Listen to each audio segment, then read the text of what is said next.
Hello everyone, welcome to Toyeen Talks.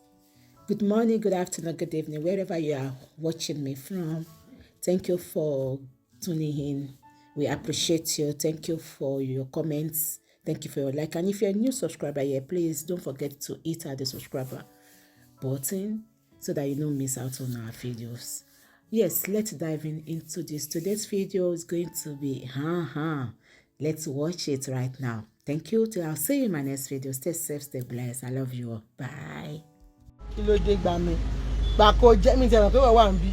yéé lọ sùn yéé gbà kó jẹ́ ó ta lẹ́nu bàjẹ́ gbàǹgbàdìgbàdìgbà dẹ̀gẹ̀rẹ́gẹ̀ ó dùn ó kún wọ́n ta lẹ́nu sí àǹfọ̀mọ́ ẹ jẹ́jẹ́ ń bẹ́lẹ̀ ẹ má bínú. ó ta lẹ́nu àìmọye ẹni tó máa sọ pé kí ló dé táwọn ẹlẹ́mìí ò ṣe ń wá gbaṣọ tó máa fi ń faṣọ lẹ̀ tẹ́lẹ̀ mi bára aṣọ ń bẹ máa ní pé ẹjọ́ mi ò lè send receipt fẹ́ni tó fẹ́ wá bá mi gbà á torí pé wọ́n ti mọ̀ pé kà ní we will now give them code. ọ̀rẹ́ mi báwo ni how are you doing ṣàlàáfíà ni ṣé wàá ọmọ mi ń kọ́ ṣẹ́yìn náà ti rí ṣé ti rí bóyá ta lẹ́nu ó ta lẹ́nu burúkú burúkú ó dà ipò sọ pé good evening Yabadan, thanks my sister have come to pick my Ankara today. Oh okay sister Bola Yusuf wọn náà ti wá gbé Ankara hàn mi ò tiẹ̀ sí ń ṣọ́ọ̀bù sẹ́yìn náà rí èmi gbọ́dọ̀ pé lè máa wọ̀ lọ pàṣẹ lọ́la mo change tọ́tì ó kọjá bẹ́ẹ̀ wo ríǹgì kí n kọ́ wọ sí patí kí n máa rìn báyìí ẹ̀yà mi tìkatìka ẹ̀jọ̀ ṣé gílóòbù ilé wà sílẹ̀ díẹ̀ bá tó wá báyìí. ọmọ mi lómi graduate can I have that please okay sister Ọlá Adéníyì ó fúyẹ́ bí gba sákàrà ní ṣá ó dà pé ó ṣì bẹ̀tà ó dà kó fẹ́ bẹ́tà díẹ̀ báyìí. ẹgbà ẹ̀kọ́ Ọlá Adéníyì sister Tóyèbí Sherifat ẹ̀ka lẹ́mà ṣàlàfíà lẹ́wà ìyẹn ó dà pé ó ṣì bẹ́tà díẹ̀ fẹ́ bẹ́tà díẹ̀ 10,000 ní earring and pendant òun ló wà létí mi pendant ẹ̀gán dùn ṣe ti rí ó dùn ó dúró rẹ̀ ẹ̀rí bó ṣe rí. ṣé mo ti mú fún kẹ́kọ̀ọ́ sí i. mo bẹ́ẹ̀ lómi tó fẹ́. wọ́n kàn ń béèrè price ẹ̀. báwo lẹ ṣe fẹ́ sí bí mo ṣe ń sọ lọ ẹlòmíì bára aṣọ máa kọ̀ fún wọn ní kóòdù ni a lè fi rìsíìtì pé kọ́ mú rìsíìtì dání tó bá ń bọ̀ torí pé inú máa run yín ìbànújẹ́ máa dé bá yín ṣùgbọ́n ẹ̀yin tẹ́ wà ní bíbáyìí náà send your account details to me on WhatsApp okay WhatsApp mi sì máa send it sí ẹ̀yin tẹ́ wà ní bíbáyìí ẹ̀ máa ń kọ́lé ẹ̀ ń ralẹ̀ àwọn aráàlú òyìnbó máa bínú sí ṣùgbọ́n tó bá ti dé báyìí gbogbo nǹkan tó bá lè máa fẹ́ kán rà fún yín tó bá raṣọ mẹ́wàá fẹ́ kó ra mẹ́wàá fún ṣẹ́yìn lẹ́ bá ṣiṣẹ́ ẹ̀ ni onílára ni yín onínúnú bí ni yín look at this Cuban earrings and pendants it's so lovely ẹ wo Cuban yìí lásán kíní yìí oṣù ẹ̀ dáadáa ẹ wo Cuban earrings yìí lásán mo ó ta lẹ́nu délẹ̀ ó dùn bàjẹ́ ṣẹtiri pendant ẹ̀ kí ló dé ó succulent àwọn náà ń ṣiṣẹ́ wọn kí ni mo sọ àwọn náà ń ṣiṣẹ́ wọn wọ́n lè ra nǹkan tó bá wù wọ́n torí pé kí ni àníkú ní rèwerèwe ikú òjòjọ́ àrùn òjòṣù tó bá fowó náà lẹ̀ sí inú àkáǹtì namesake ni àwẹ̀ yìí ó dédé bí wàlẹ́kùn sàlámù warahmatullahi wabarakatuh ṣẹwà apọ̀lá jimoh ní ìyá mi ní wá ṣọ̀pẹ̀ ẹ ti gbà pé àwọn náà ń ṣiṣẹ́ wọn tọ́ bá tún fowó yàn sílẹ̀ sínú àkáǹtì tọ́ta wọn bá kú ẹ̀ tún sọ pé lórí burúkú oníranù aṣọ tiẹ̀ ládùúgbò owó tó báyìí nínú àkáǹtì la máa ń pè la máa bèrè owó rẹ̀ ní òní dá wa lóhùn ẹ máa gbẹ̀ sí ní ìgbésépè whereas ẹ̀yin fún ara yín ẹni iṣẹ́ titi yín tẹ̀ ń ṣe ẹ̀ ń rán ọmọ yín ní yunifásitì ẹ̀ ń kọ́lé ṣùgbọ́n gbogbo àlámọ̀rí yín ni pé sísítà yín cousin yín àǹtí yín nephew yín family member yín tó wà nílùú òyìnbó bùkátà wọn gbọ́dọ̀ dìde tì yín olórí Olúbùnmi Adégòkè wọ́n fẹ́ kó báǹtì mo fi sílẹ̀ nsìn.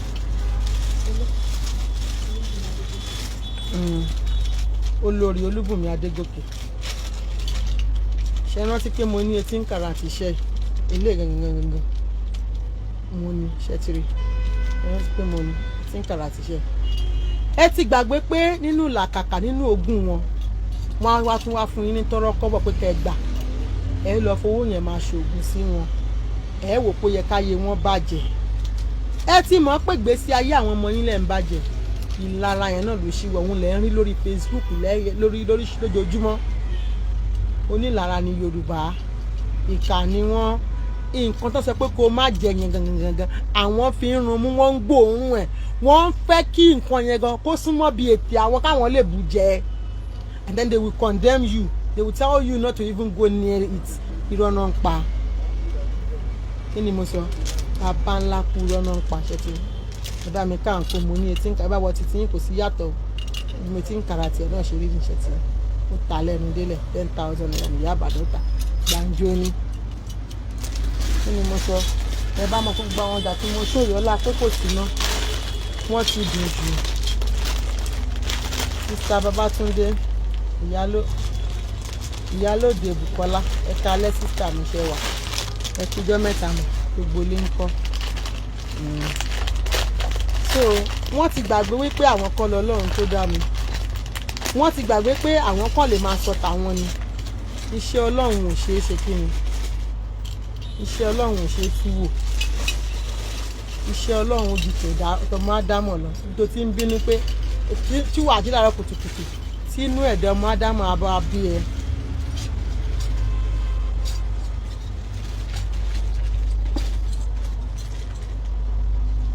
Ìgbín ṣáà yìí ní onígbín yẹn náà I want pendant and earring yes I think we have it. Ṣé ẹ ti ní onígbín àbẹ pẹpẹ ṣé pendant and earring lẹsẹ ni àbí sorry ṣé ríǹgì lẹfẹ ni àbí pendant and earring onígbín namesake ni kí lẹfẹ.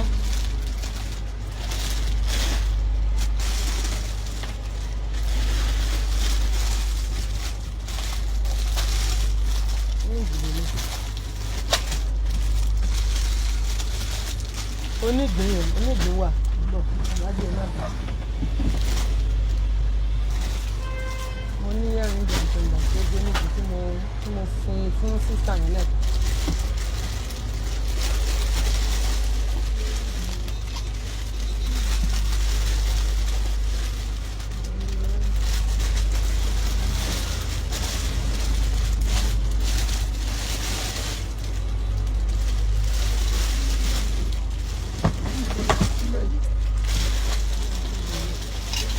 Pendant and earring tó gbé níbi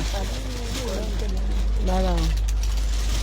earring kan wà tí mo fún woman yẹn tí mo fún woman tó rajà last nírọ̀lẹ́ yìí a ṣe fídíò kọ pẹ̀lú earring kan wà tí mo fún woman tí mo ṣe fídíò kọ pẹ̀lú ọjà wọn dà.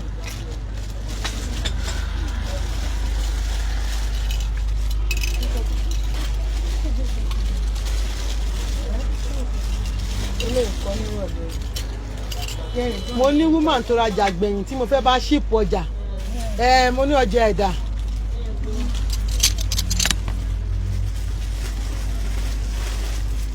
ó kẹ́ ti ra ríǹgì wá fẹ́ yẹ ríǹgì and pendant.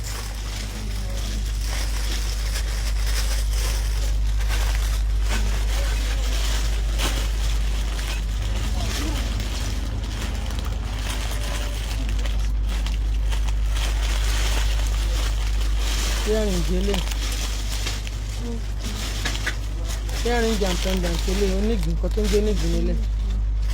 tẹ́tìrí eléyìí ló ń jẹ́ nígbín earring and pendant ẹ̀ wà earring lásán ilé ókè sísà mi máa wọ ìmọ̀ abáyín hàdé tẹ bá ṣe tán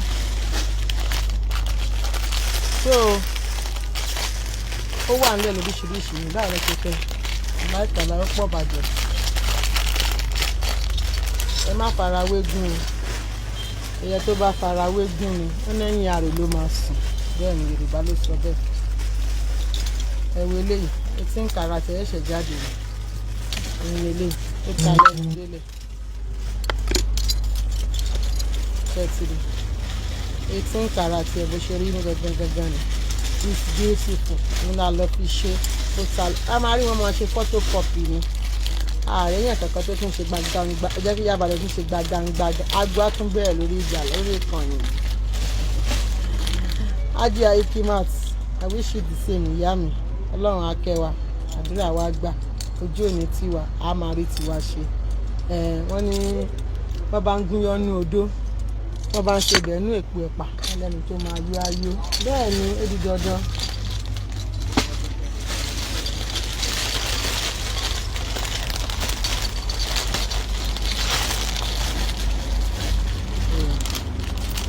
ọlọ́run á fi ìrọ̀rùn àti ìdẹ̀kùn sáyé wa ìwọ tó bá fẹ́ ra oúnjẹ alálùbáríkà iléeṣẹ́ Top Farm Food ibẹ̀ ni kó máa ṣe kí ni ibẹ̀ ni kó máa lọ iléeṣẹ́ alálùbáríkà tán sì ń dáni lófò wọ́n ní oúnjẹ oríṣiríṣi olùbọ́ ló fẹ́ ni ó wà rice flour ni ó wà unripe plantain ó wà beans flour ó wà gàrí ìjẹ̀bú tó ta lẹ́nu ìdè ẹja gbígbẹ tó dùn catfish tó dáa ó wà iléeṣẹ́ Top Farm Food ẹ máa bọ̀ ògì pupa yellow pap ńkọ́ ìdè everywhere fún ẹ máa bọ̀ àti ń polówó fún ta àwọn tá à ń polówó fún ọ̀dẹ̀ ń lùyàn jìbìtì àpolówó fún ní jìbìtì nígbà tó ń polówó bẹ́ẹ̀ ni ẹ bá wa dòwò pọ̀ níléeṣẹ́ Top Farm Food oúnjẹ alálùbáríkà 1 kg wà 2 kg wà títí dórí 5 kg o fẹ́ ńlá pátá o fẹ́ àwọn ńlá yẹn ṣòtìrì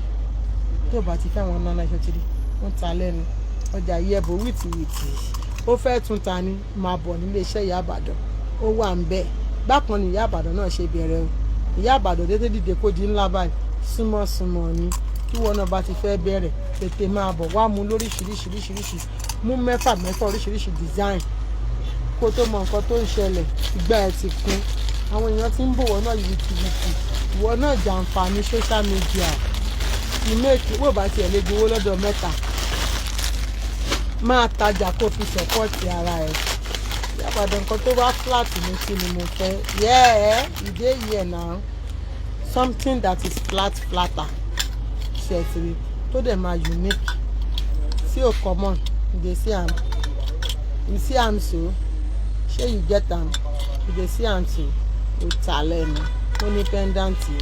gbogbo tí mo mú ẹ̀ lálẹ́ pendant and earring ní 10,000 naira rọ́ọ̀kù owó ẹ̀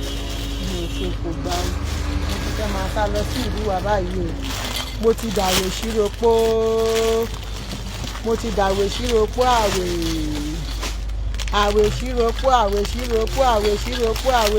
wá fẹ́ rìn jọ̀wọ́ mi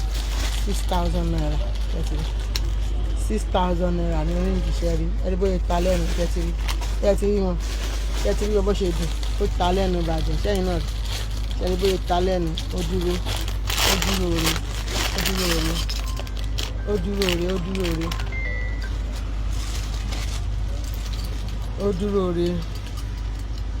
dúró re ó dùn sẹ́yìn náà rí ẹ̀rí náà wo iṣẹ́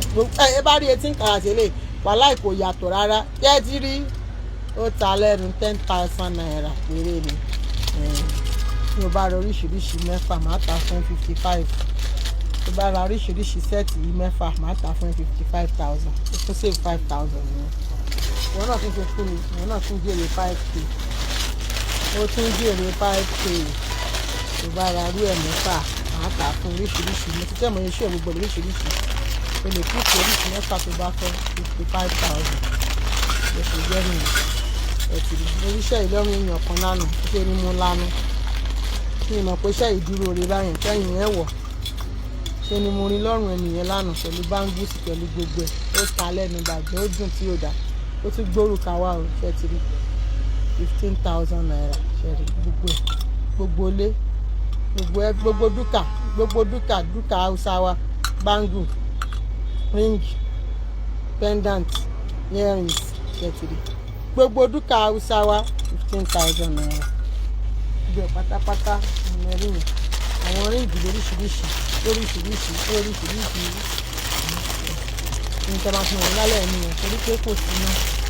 bá ní ká máa fi gbọ́jà fún yín ẹ̀mí rí dáadáa ẹ jẹ́ kó di lọ́la àwọn ríǹgì tó ń bẹ̀ ó lé ní 100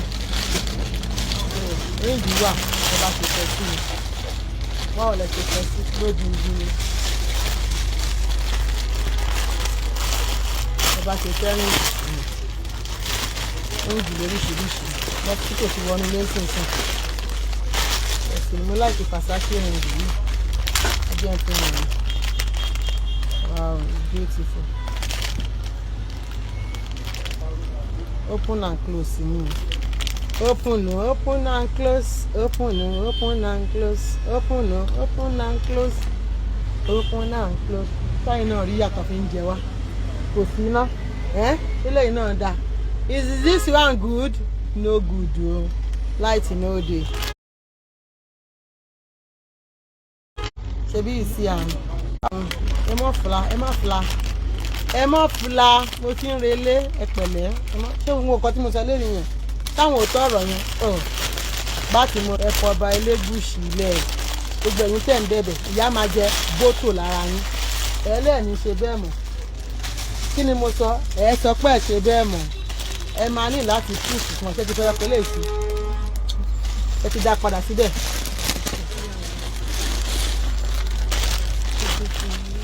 ẹ máa sọ pé ìbéèrè tó bẹ́ẹ̀ tó bá yá when the time comes ẹ máa sọ pé ìbéèrè tó bẹ́ẹ̀ kẹ́ ẹ sọ pé ẹ ya ìkà ẹ mọ̀jú kẹ́ ẹ máa ṣe kí ni kẹ́ ẹ máa parọ́ lọ ilé mo wọ̀ lánàá see this one I wore yesterday gbogbo àwọn earrings yẹn pátápátá tó bá ti di lọ́la ẹ select everybody kó tí wọ́n sí ibà ẹ ti tí mo wọ̀ lánàá ni ó ti di kékeré ẹ̀hàn yín lẹ́ẹ̀kan nílá ẹ̀yìn mosquito don enter here o they wan chop me finish make I dey go my house ilé ti yẹ má bínú orí yẹn pọ̀ mi lè take it can't take it anymore